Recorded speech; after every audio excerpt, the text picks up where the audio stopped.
Hi, I'm Mom and I welcome you all to MomDas Life Handmade, and I welcome you to March 2020 Sayo Stash Open Collaboration.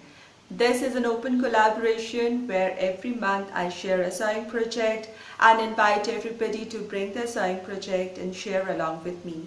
I make a playlist, and the playlist link for this month's collaboration is in the description box of this video, where you can add your sewing project video.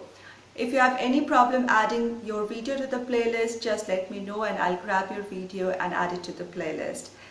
Do visit all the videos that are there this month for more inspirations and ideas. So there is no limit to how simple a project can be to how extensive or elaborate the project can be. I want to thank all the participants who have participated this month in this collaboration, and also want to thank all the viewers to all the videos of this month's collaboration. Do enjoy my today's video as well as the playlist. This month I have for you this dress that I made and I'm wearing right now. I made this dress a little while ago and I just edited the video for this month. I hope you will enjoy. I made this dress with the very plain cotton block printed fabric, and I'm really in love with it because the temperature is rising gradually, and this is the perfect dress for the spring as well as summer. Other than sewing, I love to do a lot of DIY, decor, home, recipe, travel, all within budget. And if you love such content and are new here, I would really appreciate if you would subscribe to my channel by hitting the red subscribe button given below the video, and do hit the little bell icon beside it so that you're notified each time I post my video.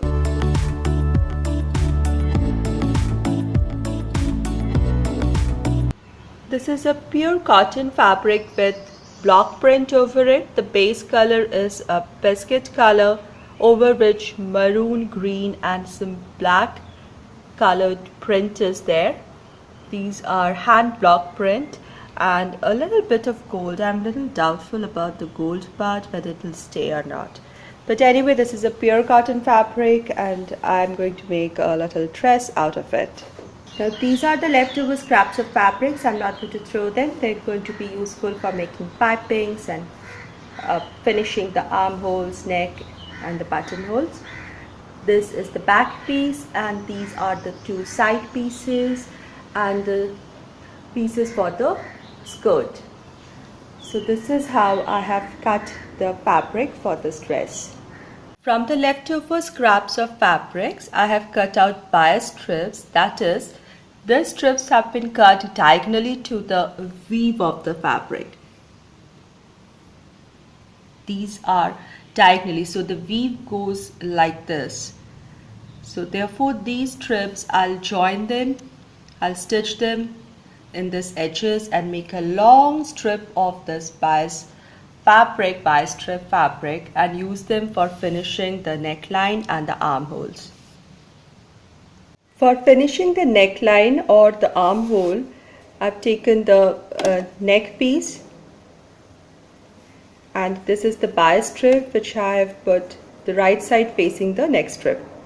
Then I stitch along this edge, and wherever there is curve in the neckline or in the armhole, I'll put few diagonal stitches so that it's easy to turn this. So the next step would be to use a matching thread and top stitch over this side, not on the fabric which will be seen, but on this strip. So this strip will lay very flat, and then we can hem it at the back to get a neat finish.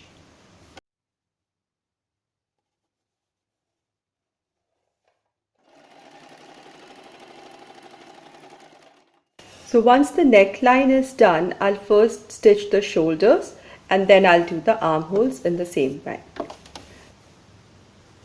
Now this piece can fold over once and then twice, and I'll hem it along this edge with a matching thread, and I'll get a neat finish of my neckline or armhole in the front side. This is the curved neckline, and as I said, I've put diagonal cuts, not cutting straight but diagonally so that the fabric can be flattened. Now I will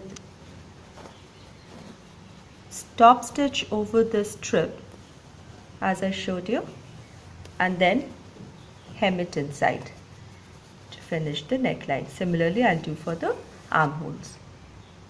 Now here is the body part. I have finished the neckline, shoulders and armholes, and I also stitched the side. And just the way in cooking, you taste and keep adding and tasting till you like the taste of your food when you're trying a new recipe. Just that way we do it with stitching when you don't have an expert draft and you're drafting your own dress just like me. So I tried it and I realized I need to put some dots. So I just wore it, made a mental picture and marked where my dots should be and how below the bust they should come, and also at the back below the bone, the protruding bone, or the I don't know what is it called, scapula, below the protruding bone or the scapula, or maybe it's commonly called the wing bone or whatever. So behind that bone I have put a dot, and I just made sure that my dots are at equal distance from the sides, or they are at equal distance from the midline. I feel I should also add a dot from armhole towards the bust, and I think I'll take help of my another blouse which is well stitched and mark my dots, or check internet for more ideas.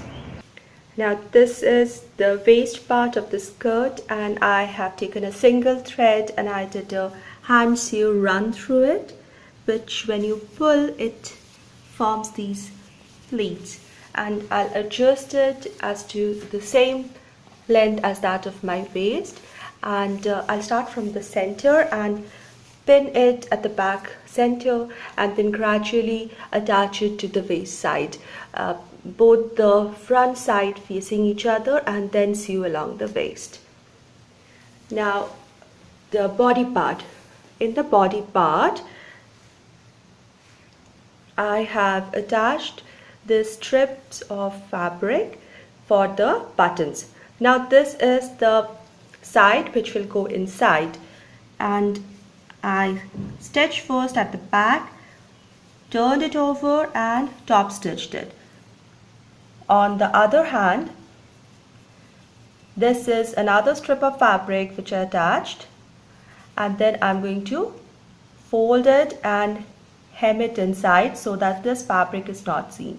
Now this will fall over this extra fabric and the buttons will be attached so that these piping fabrics are not seen. Now if you're wondering why this extra tail of fabrics at the bottom, I have left them deliberately because these I will attach also to the skirt part, because the waist is the narrowest part of this dress, and if I don't give this allowance to expand when I open the buttons, how will I get in the dress? So there will be the skirt will be here, the buttons will be opening here about 2 inches into the skirt, so that it's easier for me to wear or take it off. Here I've attached the skirt part with that of my body part, the right side facing each other. This is the frilled section of the skirt and this is the flat section of the body. I'll place it on the machine like this with the flat side top so that I'll just stitch along the waistline and fix the skirt to the body. And here is those extra pieces of strips which I'll attach here on the free ends on both the sides. Now this is the dress. It's open in the front. I'll join along this cut line, and here is the button strip which will fold totally inside. I'll hem it and attach buttons on this end, and this is the other side over which the other panel would come. And I have joined the skirt along the waistline, and lastly I would hem the bottom edge.